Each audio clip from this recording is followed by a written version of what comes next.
জয় গুরু। ঠাকুরকে ভালোবেসে এত লোকের আগমন একটা জায়গায় ঠাকুরের বিগ্রহ প্রতিষ্ঠা উপলক্ষে, এটা অতুলনীয়, অভূতপূর্ব। এরকম করে ঠাকুরকে নিয়ে সবাই আনন্দে মেতে থাকি, এটাই আমাদের গন্তব্য থাকুক। ঠাকুর আমাদের গতি হন, ঠাকুর আমাদের গন্তব্য হয়ে উঠুন। আপনাদের যদি প্রণাম করানো থাকে তাহলে করিয়ে নেন, কেননা বহু দূর দূরান্ত থেকে মানুষ হয়তো অপেক্ষা করে থাকবে। আমার আজকে আশাটা হবে কি হবে না দোদুল্যমানতায় ছিল। আমার মায়ের ইচ্ছা ছিল আমরা 3 ভাই আসি, কেননা এখানে বাবা এই বিগ্রহ প্রতিষ্ঠার্থে দীর্ঘ বছর থেকেছেন গুয়াহাটিতে। তো আজ বাবা শরীরে আমাদের মাঝে দৃশ্যমান নন, কিন্তু আমরা যারা তাকে পেয়েছি জীবনে, প্রত্যেকে তার স্মৃতির অবগাহনে সেই রোমন্থন করে করে সময় কাটাই, আনন্দ উপভোগ করি।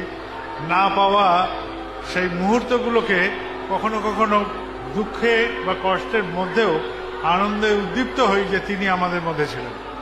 তা আমরা 3 ভাই আজকে এখানে এসেছি মার সাথে। আমরা যখন প্রথম আসি তখন সব ছোট ছোট ছিলাম, আজকে আমরা সব বড় হয়েছি, আমাদের বাচ্চারা বড় হয়ে গেছে। কয়েকদিন পরে হয়তো তাদেরই বাচ্চারা ছোট ছোট হয়ে ঘুরবে আমাদের সাথে। তো এটা একটা জীবন, একটার পর একটা এগিয়ে চলা। যখন প্রথম আসি গুয়াহাটি শহরও এরকম ছিল না, তখন অন্যরকম ছিল।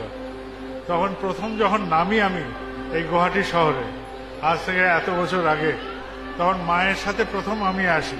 আমার বাবা ছিলেন গুয়াহাটিতে, আর এখানে খনিকর্তা ছিলেন। তিনি সব কর্ডন ভেঙে প্লেনের মাঝখানে ঢুকে গেছেন। প্লেনের কাছে গিয়ে তিনি আমাকে কোলে করে নামিয়েছিলেন এই গুয়াহাটিতে, আসাম ভূমিতে। সেই থেকে আমার হয়তো ছোঁয়া এই ভূমিতে। আজ 5 বছর বাদে আমার এখানে আবার ফিরে আসা। 5 বছরের অবধিতে আমার আর আশা হয়নি। আমি যেখানে থাকি সেখানে সবার যাওয়া সম্ভব হয় না। আমারও কার্যকারণে এই দেশে অনেকদিন আসাও হয়নি। 2024 এই বছর আমি ঠিক করেছি অক্টোবর মাস থেকে ভারত প্রদক্ষিণে বেরোবো।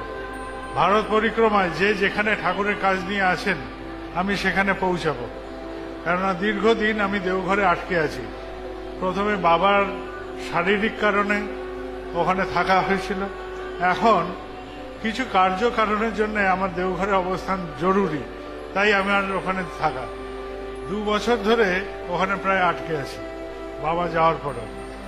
সময় কাটছে, আমরাও এগিয়ে যাব। কোনো না কোনো সময় আমি এবার বেরোবো দেশের মাঠে, তখন আবার আপনাদের যেখানে আসা যাবে। আজকে আমার এখানে আসা খুব স্বল্প সময়ের জন্য, আমি বেশিক্ষণ থাকবো না। আজকে বিকেলেই আমি আবার ফিরে যাব। আমার সাথে আমার ভাই সিপাহীদা এসছেন, গতকাল আমার মায়ের সাথে আমার ছোট ভাই বিঙ্কিদাও এসছিলেন। আর এই প্রাঙ্গণে এখানে সবার এই আনন্দ দেখে আমরা সবাই আনন্দ আপ্লুত।